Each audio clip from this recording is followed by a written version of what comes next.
Chapter 24, Drive-By Horror, The Final Straw.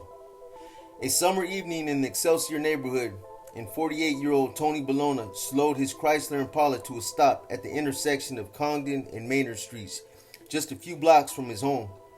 With him in the car were his three sons, Michael, 20, Andrew, 18, and Matthew, 16. The family was on their way home from a dinner at Tony's sister's house in Fairfield, around 23 miles northeast of the city. Tony had to get back for his night shift as a manager at Drager's grocery store in San Mateo, and the boys all had school the next day. His wife, Danielle, who had driven to Fairfield separately, stayed behind to extend her visit a while. She planned to meet her husband and sons at home in the city later that evening. At that moment, sitting behind the wheel, Tony was simply waiting at a stop sign for another car to cross in front so he could make a left turn toward home. A gray Chrysler 300 carrying two MS-13 gang members pulled right up beside them. Behind the wheel was Popeye, who had been arrested and released only a few months before with Spooky, who was caught in possession of the gun used to kill Ernar Jolit and Philip Ng. Popeye was released by the San Francisco Sheriff's Department after District Attorney Kamala Harris's office declined to press any charges against him. With his pudgy face, soft mouth, and fuzzy mustache, Popeye glared at the Bologna family from behind the wheel. He looked amped up and angry, as if he knew and hated the family, although they were actually strangers to him. In the front passenger seat next to him sat Flacco. Popeye suddenly brandished a 9mm pistol and pointed it at Bologna's car. He opened fire, one round after another. Bullets tore through the safety glass and door panels of the family's Impala, with three of them suffering fatal wounds. Only Andrew somehow avoided being hit in a hail of bullets. Next to him in the car, Andrew's father and brothers were bleeding and moaning as their blood drained away and as they lost consciousness.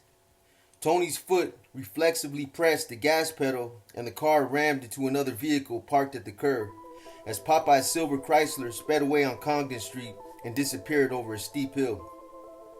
Andrew watched and listened to his father and brothers gasping their last breaths. At first, they told her over the phone it was a serious car accident. Danielle Bologna grabbed her young daughter and raced from her sister-in-law's house in Fairfield to the California Pacific Medical Center in San Francisco to be by the side of her husband Tony and their three sons. The ride to the hospital was psychological torture for her. Seconds felt like minutes, which felt like hours. All four of them were hurt, but she didn't know how badly. There was nothing she could do for them until she got there. Tony's sister dropped Danielle at the front entrance of the hospital and she raced inside, panic-stricken and fearing the worst. The receptionist directed her to the floor where her sons Michael and Matthew were being treated. She ran to the elevator and rushed inside, saw her own terrified face in the reflection of the polished metal doors as she was carried up. The elevator doors parted and she hurried out, spinning around in search of the room numbers. Down the hall she spotted Mike Stasko, Tony's friend and chief of SFPD's homicide division. The two men had coached young sports teams together through the years. Stasko saw her rush from the elevator and his stomach sank. Lord, how the hell was he going to tell her? It wasn't the first time he had to do something like this, but these were friends of his. And the scale of her loss, it was the worst news he ever had to break to a person. What, she said, where are they? Where's Tony? Where are the boys? He did not say the words she needed to hear. It's alright, there was an accident, some injuries, but they're going to be okay. They're strong, they'll pull through. It'll take some time. He did not say the words she needed to hear. It's alright, there was an accident, some injuries, but they're going to be okay. They're strong, they'll pull through. It'll take some time, but time heals all wounds. Stasko's face seemed to melt more under her agonized stare. A silent plea for reassurance he was helpless to give her. Tony's been killed, he said. Michael too. He tried to move closer to her, put his arms around her. No, she shrieked. She punched him hard in the chest to keep him away, as if the embrace would seal the horrible truth. Her blow carried all the force of her anguish and fear. This can't be happening, she shrieked. They were shot, Stasko said. Matthew was on life support. Shot? By whom? How could this be? Her own flesh and blood, her baby. Dead? Her man? Tony? Dead? Inside her gut, the sick, wrenching, unbearable grief began to spark and catch fire. It rose up through her chest and wrapped around her heart. Her breast became shallow and weak and her head began to spin. as she struggled to fathom what was happening to her and what happened to her love, joy, and purpose in life. Then the tears came, racking sobs of torment and grief. Stasko put an arm around her shoulder and led her, collapsing to a seat in the waiting room area. The energy around her body seemed to vacuum all the oxygen and light from the room like a black hole. "There's no chance Matthew will recover," the doctor said. "I wish there was something we could do, but there isn't." "No chance," Daniel said. "None?" He shook his head in deep, silent regret. "I'm sorry." She looked down at her son. His eyes were closed, as they had been for the entire 2 days since she saw him lying there hooked up to life support. He would never wake up and speak to her again.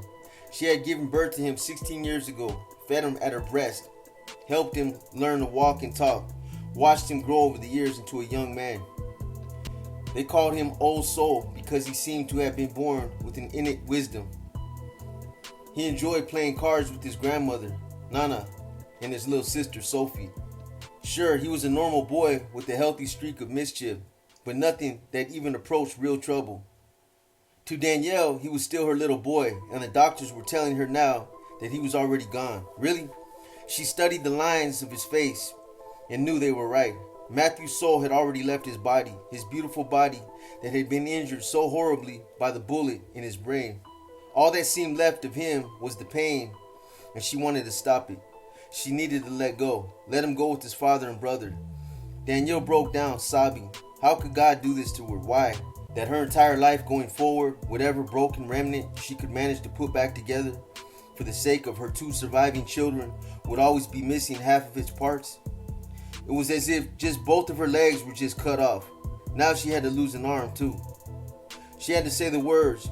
She had to say out loud that the doctors should turn off the life support machines.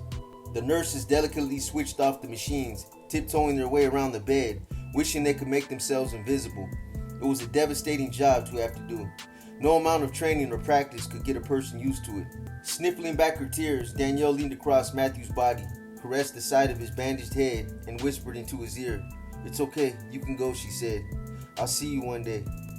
Her tears flowed down her cheeks and fell onto her son's chest.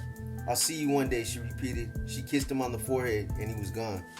The multiple murders of the Bologna family members would profoundly shake up the entire political context of Operation Devil Horns. Popeye, the public soon learned, was an illegal alien with a history of violent crime as a juvenile in San Francisco. ICE and city officials quickly began a game of finger-pointing and blaming each other for allowing Popeye to slip through the system's cracks and remain free on American streets to commit the horrible killings.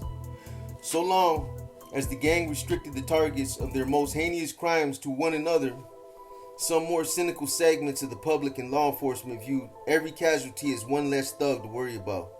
Let them kill each other off. Maybe the problem will solve itself that way. But the gang was more like a malignant tumor left untreated. It grew and spread until it was too late to contain. The Bologna murders crystallized for the public all the political controversies between left and right surrounding immigration policy, border security, and sanctuary cities. Violent street crime in San Francisco committed by illegal immigrants could no longer be viewed solely through a local lens. By its nature, the problem of MS-13 was national and international in scope. In certain segments of the public mind, the Bologna killings rose to the level of terrorism, a random act of violence with multiple innocent victims. The fact that they were all members of the same family made the tragedy that more poignant and disturbing. The American public first became widely aware of MS-13 as a result of the highly publicized Brenda Paz murder case in 2003. She was a 17-year-old gang member who agreed to turn informant and provided a wealth of information about gang members and their crimes, including murder. However, when she was accepted into the Federal Witness Protection Program, the teen's isolation and loneliness drove her back into the arms of MS-13, and she was eventually murdered in Virginia. The Paz case generated broader public awareness of MS-13 and focused criticism about how her federal handlers failed to keep her safe. However, her disturbing murder did not inspire the same level of national attention and outrage as the Bologna killings. Paz was, after all, an MS-13 insider, whereas the Bolognas had nothing to do with the gang. Their murders seemed to indicate no one was necessarily safe from the metastasizing scourge from south of the border. Droopy knew he was screwed. Gibson sat him down and showed him the video of his near-fatal attack with Goofy and Joker on Guerra, caught in vivid detail. The thug's brain went into survival mode. What did he have that the cops wanted most? It was obvious. The stories about the Bologna murders were all over the news. Droopy knew the cops wanted to solve the case badly. And maybe he had the key, Popeye's car. It matched the witness description of the one carrying the Bologna's killers. "What do you do for me if I help you find out who killed that family?" he said. "What family?" Gibson said. "In the Excelsior," Droopy said. "You mean the Bolognas?" "Yeah, them." The detective looked at his partner, who sat up on the edge of his seat when he heard the family's name. "You know who killed the Bolognas?" Gibson said. "What can you do for me if I give you some information?" Droopy said. "If you know who killed them, you need to tell me," Gibson said. "I want a lawyer," Droopy said. Less than a month after the Bologna murders, the producers at Fox News TV persuaded Danielle Bologna to go on air and tell her story. The 5-minute spot, hosted by Megyn Kelly, opened with a still shot of Popeye's face with his pudgy cheeks and pencil-thin mustache. The caption at the bottom of Popeye's picture read, "Illegal, not deported, now triple murder suspect." Straight into the interview, Kelly began by incorrectly stating that the murders had been prompted by an incident of road rage, when in fact the Bolognas had been mistaken for norteños by two MS-13 thugs. Kelly then gave a quick summary of Popeye's history of violent crime in San Francisco as a juvenile, highlighting that he had not been deported because he was never referred by local police to the feds, due to San Francisco's sanctuary city policy. Has there been any acknowledgement by Mayor Newsom or City of San Francisco officials to you of the fact that had they simply reported this guy's illegal immigration status, your husband and sons might be alive today? Kelly asked Danielle. Fighting back sobs, Danielle said she had not spoken with the mayor. But she said if the government had only done something to prevent violent illegal immigrants like Popeye from roaming San Francisco streets, she would not have just said her final goodbyes to half of her immediate family. Now, Kelly said, do you want an apology from Mayor Newsom, from the city? What do you want from the city at this point? I just want justice, the grief wife and mother wailed. I want the people to see, if my family wasn't safe, what makes you think yours will be? Shortly after Danielle Bologna's appearance on Fox TV, two opposing political factions gathered outside the mayor's office building on a sunny Wednesday morning, armed with placards. On one side were the Minutemen, a group founded in 2004 that patrolled the U.S.-Mexico border as a sort of citizens' watch group, augmenting the Border Patrol's efforts. Here, in front of City Hall, they were badly outnumbered. Word of the Minutemen's plan to protest the San Francisco sanctuary city policy and for Mayor Newsom's resignation had reached activist immigrant rights groups in advance. About 200 of their ranks showed up now to shout down the Minutemen. Sanctuary city mayors are U.S. traitors, said a placard carried by one of the Minutemen's posse. Who's the illegal alien, Pilgrim? Read an immigrants' rights protester sign. Newsom, Harris, and Cyphermen are accessories to murder, claimed another Minutemen placard. In addition to playing citizen cops along the border, the Minutemen kept a close eye on the efforts of political opponents whom they considered supportive or a porous border policy. Consequently, they had become lightning rods in the political storm surrounding issues of U.S. immigration and border enforcement. The left called the gum-toting extremists, while the right portrayed them as heroic patriots, just as the group's name suggested. Arnold Schwarzenegger, while he was governor in California in 2005, said in an interview with KFI radio in Los Angeles that the Minutemen were doing a terrific job. On another occasion, he stated publicly that the Minutemen will be welcome to patrol the border between California and Mexico anytime. From his mahogany paneled office overlooking the steps of City Hall, Mayor Newsom had a perfect vantage from which to observe the badly outnumbered Minutemen below. One of the protesters from the political left spit at a sheriff's deputy. He was wrestled to the ground and arrested. Another threw an unknown liquid on the City Hall steps and was also detained. Pacing the oriental rug on his office floor, the mayor had a lot on his mind with the fallout from the Bologna murders. National media were covering the tragedy and shining a bright light on the mayor's support for San Francisco's sanctuary city policy as context for the story. On top of it all, the city was facing a $300 million budget deficit, and the feds were threatening to cut off funds in retaliation for the city's sanctuary policy. If they followed through with the threat, it would cripple the city government's ability to function. When asked by reporters to comment on the public disturbance outside, Newsom responded, It's not the first time I've been asked to resign. Minutemen, he added, are the kind of people I look to for advice or counsel in terms of my performance. Nevertheless, the political heat on Newsom was enough to force a pivot in the mayor's policy toward illegal immigrant. Nevertheless, the political heat on Newsom was enough to force a pivot in the mayor's policy toward illegal immigrant criminals. He couldn't completely abandon the city sanctuary city policy. Of course, that would require an act of the city's left-leaning board of supervisors.